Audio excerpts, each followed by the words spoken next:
Okay. I'm going to take a minute to welcome everybody who's here. My name's Elena, and thank you so much for joining us at the We Are the Medicine Festival hosted by SeekHealing. We're an Asheville, North Carolina-based nonprofit working to reduce drug overdoses and deaths of despair associated with the loneliness epidemic. I'd also like to invite you to, if you feel compelled or able at this time, invite you to make a donation to the organization by texting SeekHealing. This will all be in the chat box, by the way. SeekHealing to 44321 or using the donate button on the event page. Your donation will be used to fund our extra care program, which assists those most at risk using the methods of authentic human connection that this festival is showcasing.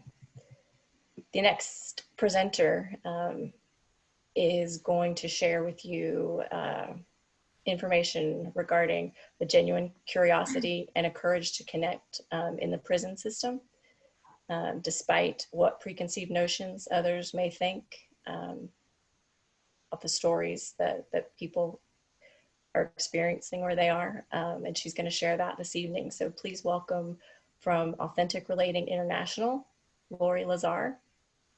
Thank you, Laurie. Thank you so much. Thanks for that introduction. I appreciate it. And I just want to name that, Dustin Gust, who is my partner in this mission. Unfortunately, he's not able to make it for the call tonight, but I will share with you guys about, the journey that we've taken together since I met him in January of 2018 at our very first event inside a prison, actually jail. Just want to name that for people, like you're wondering why Dustin's not here. So. Yeah. And although we're already at the meeting, I'm still feeling really excited about having this conversation with you, Laurie. And just by way of introduction, my name is Jennifer Nicolaisen, and I'm the executive director of SeekHealing, this same organization you've been hearing all about in our telethon all weekend. And I think one of the reasons I'm so excited about this conversation is that Laurie and I have discovered each other pretty recently as peers in this space. My experience has been that I didn't think I had another peer organization or human that was kind of in the same space of how do we deliver connection as medicine to people who need it the most and who are suffering from some of the deepest traumas in our world. Encountering you and Authentic Relating International this past month has just filled such a deep need for me in that way. Yeah, I felt the same way when we connected, Jennifer, that it's like we found kind of a partner in crime here to go along this journey together. Yeah, it's going to take all of us. Yeah, at least both of us. Yeah, so I'd love to get started with the origin story of Authentic Relating International. The organization came to we talked a little bit about it last time, but I'd love like the full juicy story to share with everybody here. Sure. Just going to go ahead and mute all so that we don't have that interference. Okay. So let me just share with y'all how we started, how Authentic Relating got started, Authentic Relating International, which is our nonprofit. Where should I start? I mean, I want to start with just that since I was a little girl, I had the sense that relationships were like the most important thing going on here. And so I've been seeking ways of having deeper connection and more intensity of connection my whole life. And that's taken a lot of different turns during the years. But it's now led me to leading Authentic Relating in prisons. And the way that happened, I was actually volunteering at the Boulder County Jail, co-facilitating a victim impact class when a dear friend of mine who started Authentic Relating Training International, that's a corporation, and Ryle and Jason Diggs started that organization. They started bringing Authentic Relating as a 2-day workshop into the world, and they were leading it all over the world. They've done it now in at least 15 countries. I think it might be 17 now. And you can look for their work. It's authenticrelating.co. And that same 2-day program, Ryle had arranged to bring into the Boulder County Jail. And I had been studying authentic relating since 2014, had done a 6-month program at a time when I was actually, struggling a bit in my marriage and feeling like I didn't have options and like know how to navigate inside that relationship. And I stumbled into authentic relating, and I found a way to be in my relationship that just gave me more freedom to be, and more space for us to navigate. And so it brought in more choices for us as a couple. And then my husband noticed the changes in me, and he did the same program this next 6 months, and I volunteered in that program. So I was really involved for a year in authentic relating, and it has just had such a massive impact on my life. So fast forward, when I was able to participate in the 2-day program that was first brought into the Boulder County Jail, I was curious because I didn't really know how would it impact people that were incarcerated, and would they really take to this type of thing and have, was it going to work there? So can I pause you real quick, Laurie, yeah. to just ask, just for folks in here who might not be familiar with the term authentic relating, if you could maybe just like break that down a little bit and like what we mean when we say that. Yeah, no problem. Okay, so authentic relating, it's a modality that has been emerging for many years. It's about 15, 20 years. And it can be defined in different ways because it is different for different people. My sense is that it's grown out of Ken Wilber's work with integral theory. And it also has a lot of components of NVC, nonviolent communication. And so it has a lot of sources that have informed the work of authentic relating. And there was a center here in Boulder that taught authentic relating, and that's where I'm feeling a little tongue-tied today. I'm just going to name that because I'm just like searching for words. And so authentic relating is a modality that keeps emerging and is continuing to emerge. And there's pockets of authentic relators all over the world. And really, it comes down to some basic practices that are common to all of authentic relating. And we've kind of distilled down our own sort of particular version of that to 5 practices. And those basic 5 practices of authentic relating, as we express them, are: welcome everything, assume nothing, reveal your experience, own your experience, and the last one is honor self / honor other. And I love those 5 practices because they can be immediately applied in life. You can hear them and go, oh wow, what would it be like to just actually start welcoming everything that's happening right now in my experience? And you can immediately do it.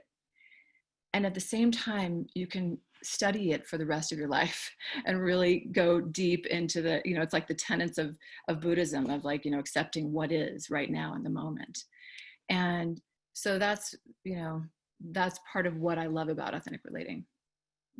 Thank you. I appreciate grounding into that. And it's standing out to me right now. That's the first time I'd heard of those 5 tenets. And it's just reminding me of just more and more resonance between the way that we teach or present similar concepts at SeekHealing as listening concepts, listening to others, but also to ourselves. That piece of revealing like what it is that I hear when I drop in and listen to myself. And the 3 tools that we hold on to, anyone in here who's been to our listening training, again, as these like simple tenets that if you take them out and start practicing with them, well, they seem simple at first, but as you said, you start to practice with them and it's like, whoa, there's a lot to unravel here and dig into. Yeah, absolutely. So you were saying that when you first, so Jason and his team in Boulder were bringing it into the prison. Yeah. And, like I said, I'd been already co-facilitating another class there, and some of the same participants that I'd been having the other class got to be in this authentic relating class. And I really got to notice their marked difference in the response to this work. It seemed so quickly they got very excited about applying this in their actual lives and with each other as the participants in the room, because it's a very experiential experience where people are in dyads and triads and really practicing.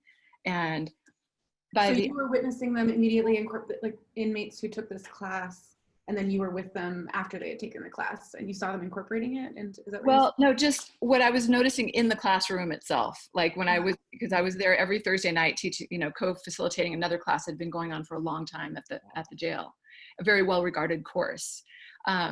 And just seeing the way of the engagement in this work versus like a more traditional kind of classroom style learning. Mm-hmm. I think that's one thing that really separates out what we're doing and what's normally brought into the system is the way that we interact and the way that we, sit in a circle and we sit amongst everyone and we're doing the exercises with them. We're not like teaching at them. Yes. That is so similar to my experience going into rehab treatment facilities and halfway houses, and I find addiction treatment in particular to sometimes have, not always, but sometimes have this patronizing quality, or it almost feels like we're like in kindergarten and you're doing exercise and the therapists are kind of like showing you the way, and it creates a power structure that can feel uncomfortable sometimes, but certainly a barrier to relating authentically and showing up as humans together. Definitely. And even just the fact that we're not necessarily therapists. I mean, some of the volunteers and course leaders are actually therapists, but we're not going in there as therapists like there's something wrong with you and we're helping you fix it. Mm-hmm.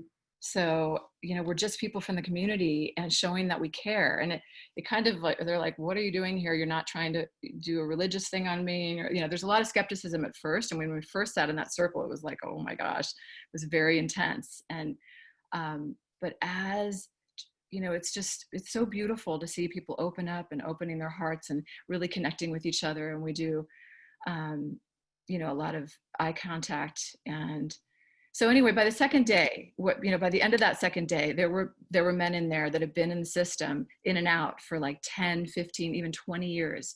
And they said to us, please take this everywhere. This is like nothing else being offered in here. This is what we need. Please take it everywhere. And that was sort of the birth of our organization, because that was sort of the day I got my marching orders. And you were like, okay, I will.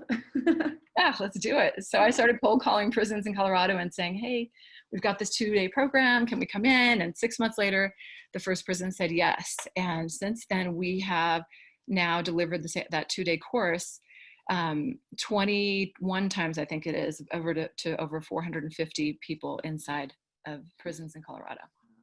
Wow. Incredible. I'm so excited to get into the meat of like what that course looks like and how it breaks down. And I think, and right now, like for everyone who's here, I'd love to hear more about what you've witnessed in delivering those courses. And we talked a little bit before this about the walls that we've seen break down between people. And yeah, well, that first program at the Boulder County Jail, so I'm just going to explain a bit about one exercise that we do that seems really relevant right now in the context of the moment that we are all sitting in history.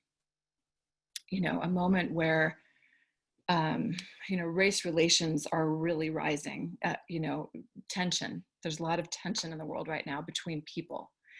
And there's an exercise that we do called undamming, DAMNING.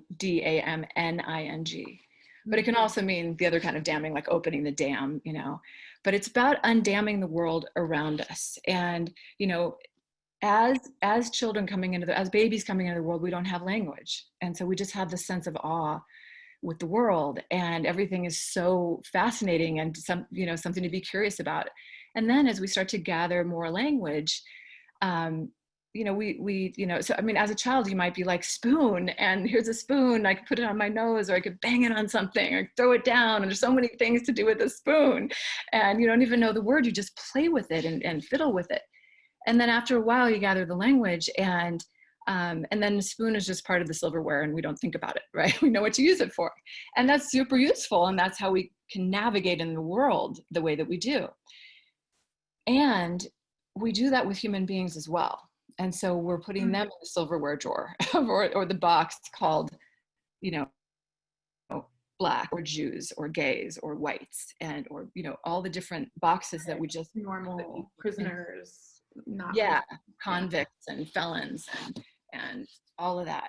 And so this exercise that we do, which is a very experiential thing, that we invite people back into that sense of awe and wonder with the world. What would it be like to have no labels? And so we call that undamming the world around us, because we kind of like just dam everything. Oh, another tree, there's another tree. There's, you know, I've seen that before. So it was after this exercise, I was in the back of the room, we were having a break, and Dustin was back there, and he and I had connected earlier. So I asked him, I said, you know, can you, as a representative of this, you know, fine establishment here, could you tell me a little bit about what it's like here? Like the damning of Blacks or Jews or gays, like what is it actually like? And he said, why are you asking me that? And I said, well, because you and I connected earlier, and because you're standing here at this moment, I'm just really curious about this. And he said, well, let me show you something. And he pulled up one pant leg and he showed me the word white as a tattoo on his leg. And he pulled up the other pant leg and it said power. And he told me that he had swastikas on his body, and that he told me the story about him when he first got into prison, and he was shown this book of like the white nationalist book, and like this brotherhood, and he was welcomed into this brotherhood, and it was so exciting, and he didn't know that all these rules and all these things that they could do, and they had this brotherhood inside the prisons and out of the prison, and you know, and he joined in with that, and he was part of that for many years. And then here we were in this moment where we're meeting in the Boulder County Jail, and he had just started to emerge out of the brotherhood. And so I shared the motivation for emerging out of the brotherhood. Do you know? His first thing that he said was he was actually in solitary when he first got to the Boulder County Jail. And one of the course leaders that helped us start our program, his name is Jemiah Kessler, and he was working as a programs manager at the jail. And he had brought him some books, 2 books on Buddhism. And he started reading those books. And it sort of just opened him up in a way that he hadn't really seen the world before. And so he was just in the state when we got in there, like really exploring and starting to be more open.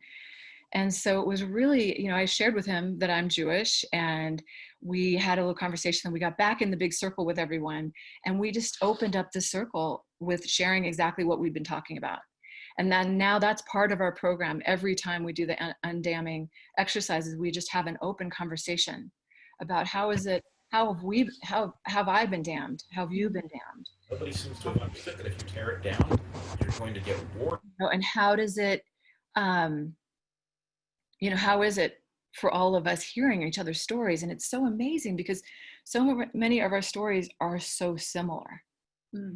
And so that's how Dustin and I met. And since then, he's been really involved with the work. We offer a free space to do the work, the same program on the outside when they come out, if they want to track down Art International. And he did it on the outside with us as well. And he's doing so well out now. He's dad to his kid, and he's actually like hired by the Boulder County Parole Office to be coaching other people getting out of jail. An incredible story. To share all that with you guys. Yeah, and how has that kind of been percolating in, well, you said you started to bring this undamming exercise into the core curriculum as a result of this, and start to just kind of outright, what was the one tenet, like revealing something about revealing like experience. Yeah, revealing our experience around race in particular, and around what our experience of that is. Yeah, and it's been kind of amazing. At one of the prisons, this younger guy shared with us what had happened, because he did the program at one prison, and then he was on really good behavior after that, and he got to go to Rifle. Rifle is the minimum of all minimum security prisons in Colorado. And at Rifle, he told us this story, and he said, you guys didn't even know it, but when you were there in that course, there were 3 shot callers in the course, 3 shot callers, like heads of 3 different gangs. And it was at a time inside that prison where race relations were really coming to a head, and they were going to have this big brawl, and everybody knew it. And he was a young guy, and he could have been called out to be one of the people involved, very heavily involved. And he told us that people get killed when these things happen, and it's really scary. And that after our course, that those 3 shot callers went out to the yard and they created a new context for 350 men in that yard. And that thing didn't happen. It is incredible. You shared it with me last time, and it still feels emotionally moving to imagine that scene playing out. Yeah, it makes me really hopeful, you know, for what's happening in the world right now. If as more and more people become aware of these differences, and you know, part of what we talk about in our course a lot is about making the implicit explicit, making the hidden revealed, making the unexpressed expressed. We can have, because so much of the conflict in the world is happening by implicit context coming together, the unspoken, you know, hitting like this. And so, although it is really challenging for me right now with sort of the elements around us, the leadership and such, that's having a lot of difficult things come to the surface, it's, I think, a good thing, because it's going to have a lot of that stuff become more explicit that's happening right now. And as that happens, we'll be able to work with it, and we'll be able to come together in ways and start listening to each other more. And I think the desire to listen more is starting to emerge, to understand what's really happening here. Am I a racist? Am I a racist just by standing by and doing nothing? You know, like all these questions that are starting to arise for people that maybe hadn't before. I think that's so true. It's beautiful in a way, this work that I know that you and I are both in, it's like practicing consistently, like, how do I reveal what my truth is in any given moment? In the SeekHealing context, we talk about sharing impact, like what is my truth, or we also call it rule zero. What is the thing that is awkward to say and that I don't want to say right now, or I'm worried it's going to piss somebody off or push them away from me? Oh yeah, that's the thing that I actually have to say. And I just really feel you right now, that it's kind of like at this collective cultural level, we're doing that, or we're at least creating a space for revealing what's really true, even though it feels scary and awkward, and how is this going to play out? But I know in my own life that every time I name something that's hard to name, with compassion, it always leads to a deeper sense of connection on the other side. Yeah. And imagining a world where we can do that collectively and across some of these walls and barriers that separate us racially and culturally and socioeconomically is exciting. It is exciting. It's exciting, and it feels so important to really be, you know, having the curiosity be like emerge about our own selves and about those around us. Like, what is the experience that other people are actually having? And I think that's happening out of all that's happening right now. Yeah, or at least there's starting to be space, I think, for those conversations. I think especially as white people and people who have privilege, there is like this kind of like clear, I don't want to say the word obligation, but this clear like task of just simply holding space, rather than defending what our judgments are or what our emotional experience is. It's like kind of forcing us all into this place of taking responsibility for my emotional experience and holding space for yours. You know, someone falls down and gets hurt. Our impulse as humans is to like go and take care and like, oh, are you okay? And it's the same way emotionally. If someone is having a big emotional experience, whether it's sadness or anger or processing some kind of trauma, the compassionate action in that situation is to get, like you said, get curious, reflect, be with, rather than try to change or shift or judge. Yeah. You know, Jennifer, I'm noticing in the chat room that there's a lot of people talking about like, well, how do we do this, you know, from home? And I can speak to that a little bit. You know, right now, the last time I went into prison, which was came back on March 12th, and that was the day that the Colorado Department of Corrections here in Colorado said no more visitors. So they've had no more visitors since March 12th, and we have no idea when they're going to allow visitors in. And not only do they have not visitors, now they have less and less staff coming in for their own protection and safety, right? And imagine what that's like for them.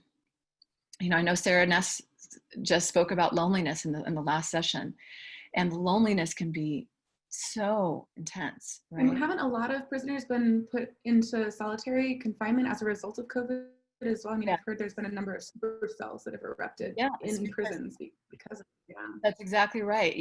Because they have less staff there, just that reason alone has people sometimes need to spend more time in an isolated cell.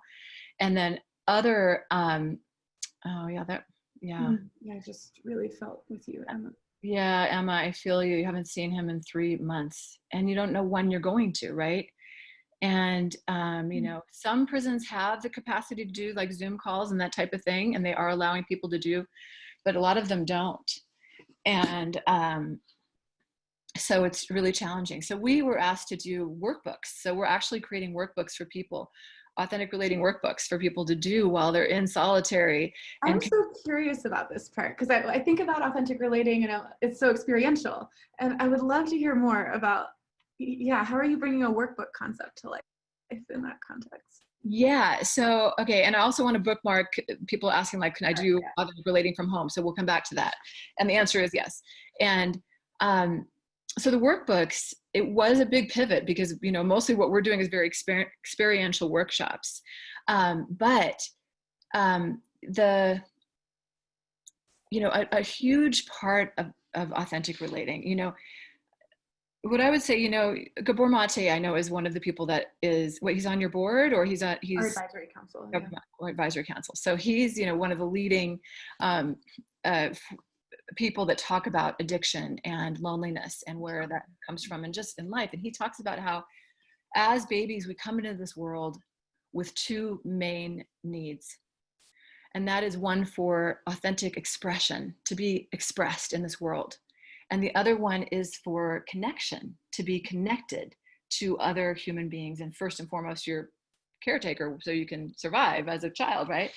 And in childhood, for most of us, the connection will be threatened at some point by our self-expression, right? We're throwing tantrums or way too happy or way too noisy or whatever it is. And depending on that caretaker, that expression can be really, really, really, really squashed down. Mm-hmm. And even if it's only a little bit squashed down, it's still squashed down. And we learn to put on masks to be the right person for the other people around us so we can get love and get cared for and, survive.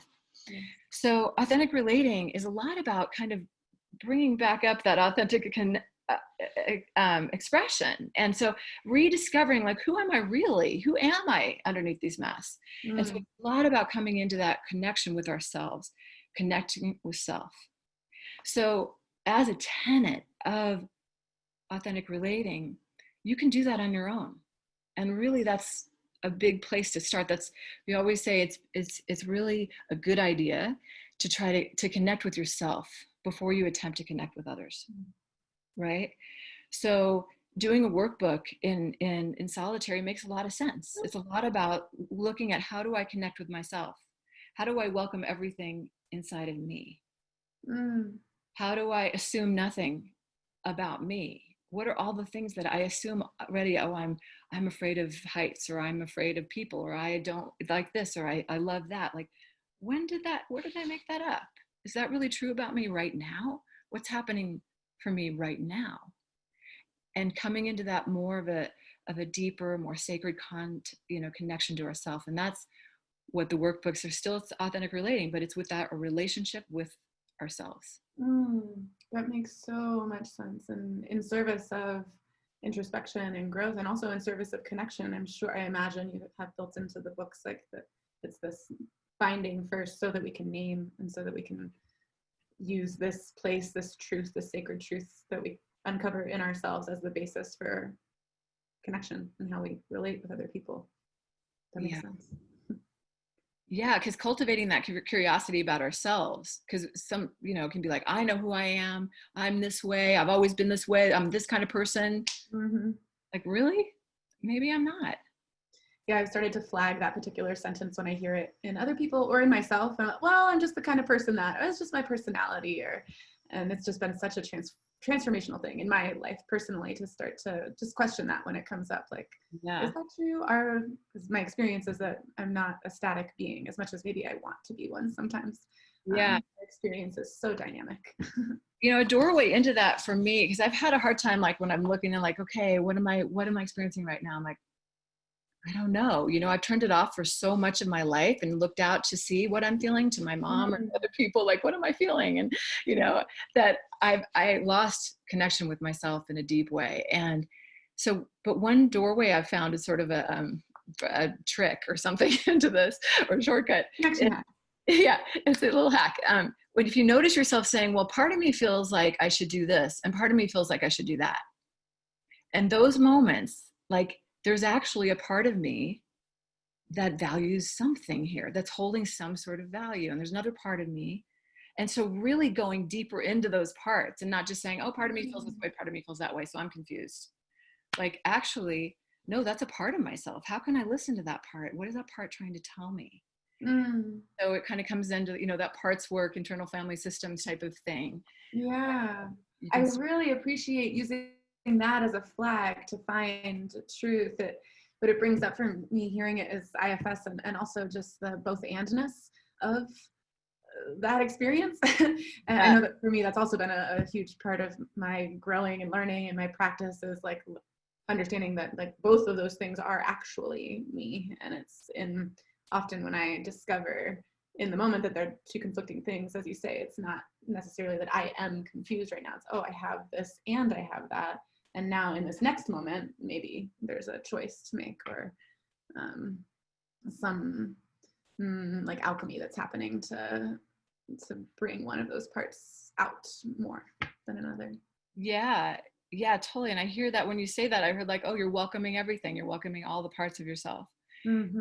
And when I've found that, I've found that welcoming everything has this kind of a miracle moment where it's just like, if I welcome it and reveal it, like if I really reveal it to myself and name it, like it gives it sort of energy where it can fly away or it can dissipate, or it's like, oh, it doesn't have a grip on me anymore. Yeah, you know? It's amazing how that works.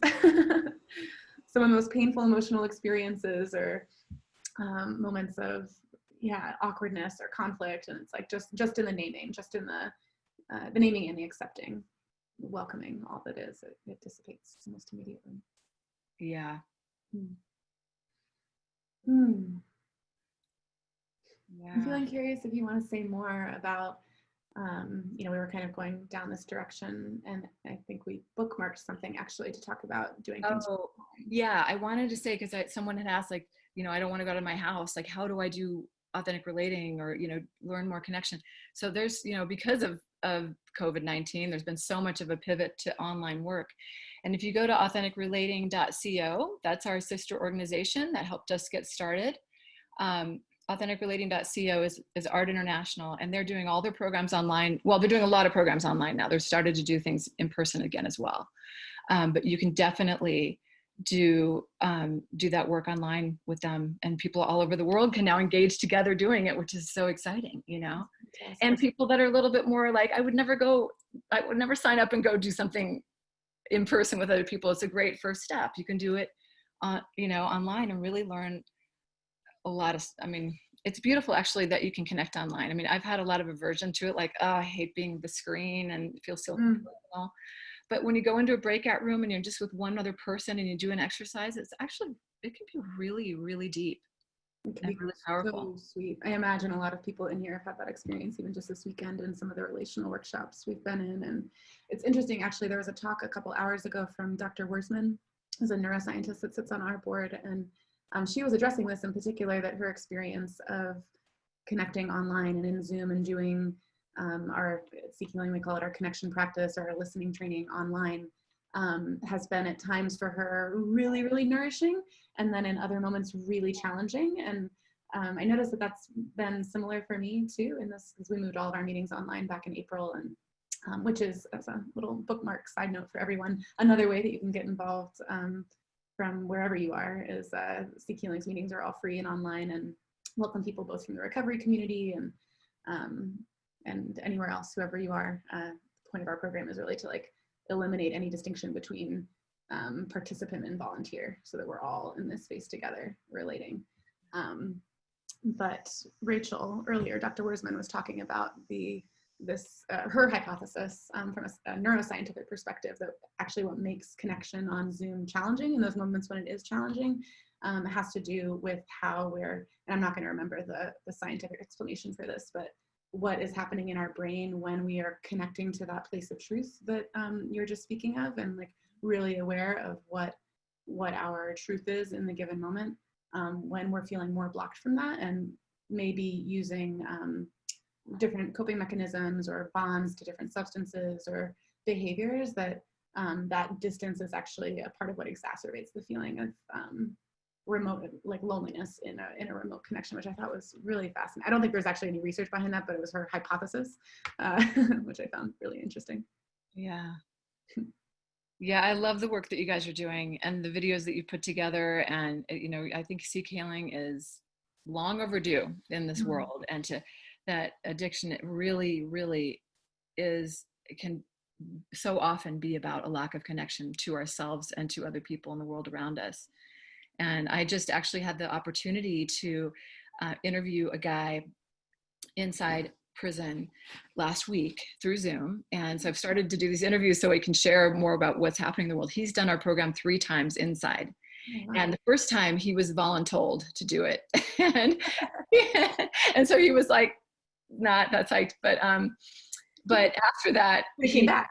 Yeah, he came back, which is also a tricky thing because I want everyone to do it. And people have said, oh, this should be required when people get into prison, they should have to do this program. But we found if people opt in, it's much more effective, you know, not that it does work for people that, like, for example, this guy, so he did it that time and it was hard for him at first, but then he really got into it. And he told the story that, and he's now done it twice since then. And he said to me on this video call this week that he was a vet from Afghanistan. He was just in Afghanistan and he was in some kind of blow up situation where he had a very traumatic moment where there was a bomb near where he was. So has this trauma and he is in prison. And so he's on medication, some intense medications that he's been on so that he's like, just so he would not be able to feel any of it. And he told me on the call that he tried to get off once. He'd gotten off all the stuff and he was talking to his sister on the phone and he's doing all this like weird tweaky stuff. And he's just like getting off of the stuff was so hard. And so he got back on and then he did our program and he said, he doesn't know where this voice came from, but he came out after day 2. It was like the 3rd day after he woke up and he was like, he heard this voice say, get off the drugs. And he just stopped cold turkey. And that time he had no side effects. He had no, what is it called? You know, and I asked him like, how did that happen? And he's like, it's just a shift in the way I felt like connected to myself and how I saw the world in this moment. And wow, that's really amazing to hear. And we've seen and witnessed some similar, like seemingly like miracle kind of stories like that from seekers in the community here. And there's some science behind it, which I'm sure Dr. Wurzman could explain much better than I could. And I feel like always a little hesitant to, you know, make sure that it's known and named, that it, you know, there is a hugely biological component to especially getting off certain drugs and chemicals. But it is really also true that, and by biological, I mean like there's cases where medical detox is a really important part of the process. But there's also these things that happen where by getting our neurochemical needs met for connection, the same neurons and in many cases actually endogenous opioids that get fired when we're experiencing connection in real time, when we can do that for ourselves rather than depending on them from an external source, it can be a lot easier to navigate the transition. It's incredible. Yeah. Oh, yeah. Yeah. And there's so many places for overlap between, I mean, the war on drugs has put so many people who do struggle with addiction in jail. And so many of the people that we work with have had stories of, you know, or have been either recently incarcerated or incarcerated at some point in their lives. And I think what's so magical about this work is the breaking down walls that we're doing between, well, it's not just that you're an addict or you're a felon or you've been incarcerated, but we can actually come out of whatever situation we're in or choose to step into a meeting room and have an experience where we're all just human together. And somehow that provides this incremental healing. It really does. It's pretty phenomenal, the rehumanization that occurs. One of the incarcerated men who was in our last program said, you know, this whole system is set up to dehumanize us. Everything about it is dehumanizing. And then I come in here and I feel rehumanized. And he used those exact words. And another guy at the end of the program said, you know, this is the first day I've felt human since I've been in prison. And he'd been in like for, I don't know, ridiculous amount of time. You know, and so the work is powerful. I mean, it's, you know, I've had people, you know, there was one, you know, I don't even know which story to tell you, but, you know, part of what we do is like deep listening skills. So we're doing, you know, practicing active listening skills and like you were talking about, like reflection and sharing impact and things like that. And one story is a guy, so we do Zoom follow-up calls when we could. Right now they're not even allowed to do that. So we were doing that for a while into the COVID period until they were not even allowed to do that. But he expressed that he learned this, you know, we come to the course and he told me in the course that he was having, you know, every time he called home, he would talk to his dad for like a couple of minutes. They'd get in a fight and he'd hand the phone to his mom and then he would talk to his mom. But that was his relationship with his dad for years. And after the course, he got on the phone with his dad and he actually was able to listen to his dad in a way that like really get his dad's world, like really listen in a way that he could get his world. And he said it's just been totally different. Now his dad and him can talk the whole time and like he didn't even get a chance to talk to his mom before the time's up. And got his whole relationship with his dad back now. And he's getting out soon. He was actually he should be, July. He's getting out this July. And he was just so excited to be able to get out and have a relationship with his dad again. And such, will, I imagine, be such an important part of the reintegration process for him and re-entry back into the outside world. It's amazing how that works, how in specific relationships and especially family relationships, you find that one thing that's been blocking you in connecting and communicating, and it's usually something like fairly simple, like, well, simple, but like one person isn't feeling heard or often that's it. And it can transform the whole dynamic and open up so much possibility between two people. Yeah. I had a similar, actually, when I first did authentic relating, I had a similar experience where I was on the phone with my dad and my dad was complaining about my mom and like he's done a million times before and they got in some big fight and I'm listening to him and I'm feeling defensive of my mom and trying to sort of like defend her. And I realized in the moment, like, oh, what have I been learning in authentic relating? And I thought, oh, what if I actually just gave that up, stopped doing what I've always been doing in this conversation and actually started getting curious about his experience and really getting his world. And that happened for me. And I was able to like start listening to him and all of a sudden my body relaxed. I was realizing how much stress I was bringing into my life by listening that way to my dad every time this type of thing happened. Like I didn't have to do that. And it never occurred as an option not to do that to me before. And then here we were. And it was so beautiful how the conversation moved into this other like lane where then now I was just learning about my dad and listening to him and he just needed to be heard. So it was, really beautiful. Hearing that, I just feel gratitude, mostly just a lot of gratitude and joy that blossomed in your relationship the way that it did. It also brings up for me like something that I hear from people a lot and from seekers and courses is how hard it is, and this is my truth too, how hard it is to practice some of these skills with family members. It's been my experience that I've found the SeekHealing community to serve me so well in having meetings and places where we go and we intentionally practice this way of being and this way of relating.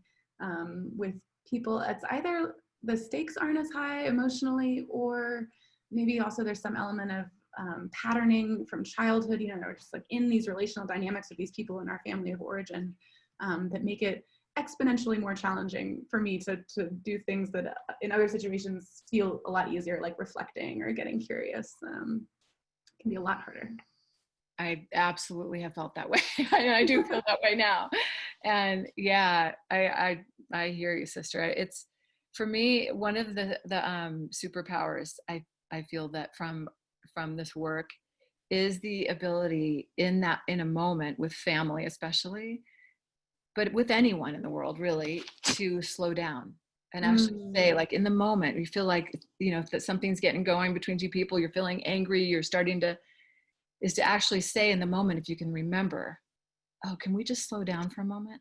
Can we slow down and take a breath together? It can be an absolute game changer. It gives me time to think about what's actually going on, like notice, and then I might actually then just start revealing what's happening. I'm noticing my heart rate is much faster than it was a few minutes ago. I'm noticing I'm feeling really tight in my shoulders. I'm noticing that I just want to end this conversation and run out the room. I'm noticing that I want to yell really mean things at you right now. I'm noticing, like, and I just keep saying what I'm noticing in my experience and it helps me calm down. And it almost like instantly creates this connection field with the other person of like, oh, this is what's really happening. Yeah. And sometimes it invites them into like, oh, wait, what is she doing? That's kind of weird. But she'll be like, they'll start to notice their own experience. Like, oh yeah, I feel tense too. They might actually even start to come into more connection with themselves. And they also might start feeling more compassion. Like, oh, she's having a big experience. I didn't realize what's going on over there. So much can happen by just slowing down and revealing what's happening right now. Yes. And how powerful for us to model that to one another. I think it's another really good hack. Should be like keeping a list of these hacks that we've stumbled upon collaboratively in this conversation of pausing, or saying like, can I just take a pause right now?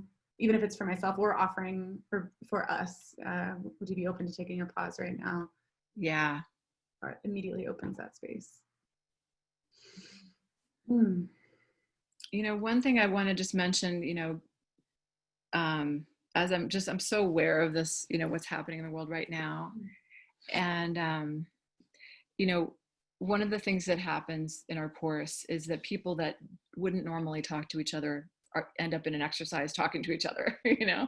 And so that's one thing that's just beautiful about, because so much of what happens in prisons is people are like, this is the table for the blacks, this is the table for the whites. You do not cross tables even if you want to. That's just the way it is in prison. A lot of prisons, most prisons. And so they come into this course and they'll sit respectively with their own groups. And then we do lots of exercises where they're, you know, we're encouraging them to find someone you don't know very well. Find someone you'd never talked to before and sit across from them and do this exercise. And so on the second day in the morning, we had a guy who was a black guy, and he said, you know, yesterday you asked us to be with someone that we didn't know, and I sat with that guy. And he points across the circle, and he's kind of intense look on his face, and he's like, and he points to this bald white guy, and he says, I would never normally talk to a guy like that, but yesterday I sat with him and we did that exercise, and I realized we had a lot in common. So after dinner, I asked him to sit down, and we talked for an hour and a half. And now that guy's my brother. And they both got up and they hugged in the middle of the circle.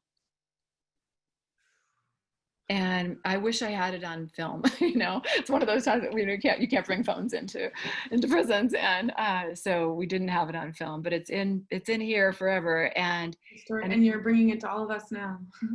And that's what's possible. And we can do this work in our communities. We can do this work with police officers and community members and senators and other senators, and we can do this work between us, people that aren't normally connecting. And now so because of the virus, so many more of us are online, that we can connect with people all over the world and in communities where we're not actually living. So you know, if people have ideas out there and you want to bring people together, please contact us at authenticrelating.org. We'd be happy to brainstorm and lead things online or out in the park somewhere in Colorado or wherever. You know, I want to come out and see you guys. But we can be doing this work, and there's an opening for it right now. There's this huge opening.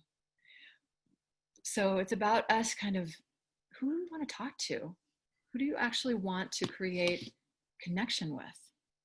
Yeah, and coming up with creative ways to offer those invitations and get people playing and getting curious. We were last week here in Asheville we set up an emotional first aid tent out of the protests here in Asheville, which were getting pretty heated, especially mid last week. And I think it's exactly those kinds of things that we can start to just model and create. I believe so strongly that every moment of connection, every circle, every partner or dyad exercise we get into, whether it's structured in authentic relating context or a SeekHealing context, or just in organic real time out in life, like every single one of those moments is so precious and important, and like it feels like a little layer of healing balm on the world and on our collective wounds. And the more that we can each participate in spreading that balm wherever it needs to be spread. Let's spread the balm. Spread the balm. Balm. Yeah. Yeah. You know, one thing I feel like I notice in our workshops is, you know, we don't talk about, well, we talk about race, like, you know, in certain respects where we talk about it in a circle or something, but we don't bomb, not bombs. I love it. I love it. Exactly. Oh my gosh. Yeah, totally. Yeah. So is that we're just talking about what's happening in our lives as mostly like the prompt, you know, for a circle, for an exercise. So, and what happens as a byproduct of just opening up about our real lives with each other is that we start to realize, like, oh, we're so much alike. You know, rather than getting in a thing and let's talk about race or politics and, you know, and go right at it, things directly. I think starting with more like, this is what's up for me in my life. These are the things I care about. This is, you know, and it might get into politics, you know, and it might get into race stuff. True, because that's alive for us right now. But I think being a less like kind of direct about it and being more like, let's speak about what's alive in our own hearts, in our own families, in our communities that we are actually thinking about right now. Yes. And sharing that with other people and seeing where our hearts can connect is one way of going about this, you know? Yeah, because that's where it feels real and authentic, and where the connection can really be forged. So it's reminding me so much of how many people who come to SeekHealing connection practice circles will often comment like, wow, that's the first recovery meeting I went to where we didn't talk about recovery at all, or we didn't talk about drugs, or we didn't talk about, and it's because of exactly what you're pointing to, this importance of just talking about what is our experience right now in this moment, rather than that third party thing of politics or race or whatever the case may be. Like you said, I think those conversations can be useful, but I often think of them as like triangular conversations. And what I'm more and more interested in my life is a non-triangular conversation where we're just talking about what's actually alive right here, right now. And somehow that dissipates conflict in that third thing that we decided not to talk about. It's really amazing. Yeah. Yeah. Well, I'm just becoming aware of time here and feeling so grateful for this conversation, Laurie. Me too. Thank you. Yeah. And like aware of how it's still continuing. I think I already named this in the beginning, but I'll just share again with everybody. This is just the second time that Laurie and I have talked, and we're like, you know, in this active process of figuring out what collaboration looks like between our organizations. And so it's kind of sweet to have this second conversation be a part of this fundraiser that we're putting on together, or that SeekHealing is putting on. And I think what I want to say here as we're closing, you know, we've been saying at the end of all of these sessions, just a reminder to everyone, Elena just put it in the chat, to make a donation if you feel called to. You can text SeekHealing to 44321 or hit that donate button on the event page. But yeah, I just want to say that those funds are going to our extra care program, which is specifically for supporting people who are at risk for drug overdoses, many of whom were recently incarcerated. Actually, the time when a person is highest at risk for an overdose is if they went into prison with an active addiction and had to, oh yeah, I'm just seeing Brianna said, or become a fundraiser. Absolutely, there's a button on there where you can share it to your social media and raise funds yourself. But that it's one of the most vulnerable times for someone to experience an overdose, since they don't have the social network or connections to the people who used to sell them drugs, that they might have been more trustworthy sources, or they underestimate their tolerance, which might have been higher before they went into prison. It's a really scary time for people who use drugs. And so the program that we're raising money for is specifically for folks in that at-risk category. And I think I just want to name that, like, as we're growing, as Authentic Relating International is growing, we're actively exploring ways to collaborate and co-fundraise and just bring this medicine more into the world and to people who need it most. So thank you everyone for who's already donated and for being a part of this movement with us here this weekend. Jennifer, thank you so much for the work that you're doing in this world. It's so needed. It's so needed. There's so much loneliness and so much fear and isolation and addiction. And thank you for doing the work you're doing. And for inviting us on. And I'm so excited to collaborate with you and see how we can, you know, expand. Yeah, we'll follow this thing wherever it's taken us. And likewise, thank you.